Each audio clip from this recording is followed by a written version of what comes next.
I think that there's an illusion that exists for a lot of young producers. I fell into this trap myself early on, where you think that if you don't present yourself as an authority figure, or if you don't present yourself as the guy who has all the answers, or the Wizard of Oz, the artist is going to think, well, what does this person do? They don't do anything. I could just produce myself, or I'll get someone else who actually does something. This is a very dangerous kind of thing, and a dangerous trap to fall into as a producer. Every artist at some point in their career probably is going to think that they can do it all themselves. That's a trap that every artist goes through, usually on their second record. If their first record is successful, the second record, they think, I can do this by myself. Why? I don't need anyone. The whole mindset of being an artist in the studio, everything that it takes to present yourself, the whole center of that thrust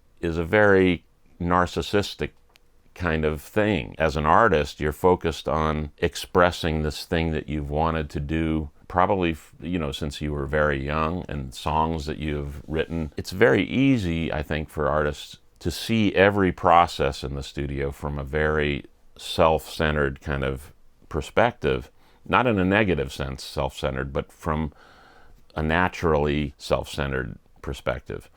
And so I think that a lot of artists hit their second record. It's in fact a syndrome where they think, I could play everything myself, I could do everything myself, and I would know exactly what I want, and therefore I could get it done very much easier and quicker than having these other people around me just bugging me. Especially a producer who, like I've said, is, in the best sense of the word, mysterious entity. So I think that a lot of people, they are very focused on presenting themselves in a very forceful manner as the originator of a lot of solutions and a lot of musical ideas. And I think that this is a very dangerous thing to do. I think that the job of the producer changes dramatically from record to record, and artist to artist, and even song to song or track to track. I think that as a producer, at times, you have to be able to be somewhat of an auteur. And by using that word, I mean a person who creates the whole landscape that an artist sits in, designs, figures out the stylistic direction. There are some artists who come to the task of presenting themselves with very few answers, with very few firm kind of aspects defined. And in those cases, as a producer, if you come to that job and you find it compelling for one reason or another, you have to provide everything. So on one record, you might be asked to do that, to stylistically, how are you going to present this person? How are the arrangements going to relate to each other on different tracks? What is the instrumentation going to be like?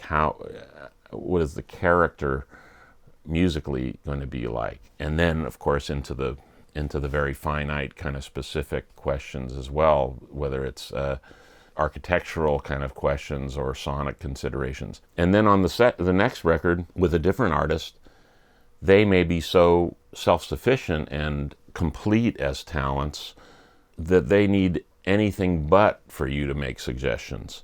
And in that case, you pull back and you have to function as a sounding board and as someone to help them sort through maybe 10 ideas that they have and decide which 3 or 4 might be worth pursuing. A lot of times, more kind of legacy artists, you could call it, or people who have been working for a long time would fall into this category because, of course, in order to keep making records one after another, someone has to develop and become stronger and stronger. In my work with Joni, oftentimes this was the case. She would have a plethora of ideas in any situation. Part of my job would be not to suggest things and not to introduce other possibilities into the equation, because that would just confuse things, and she didn't need that. She needed someone to select 2 or 3 out of 15 ideas and then suggest ways to expedite those ideas and execute them.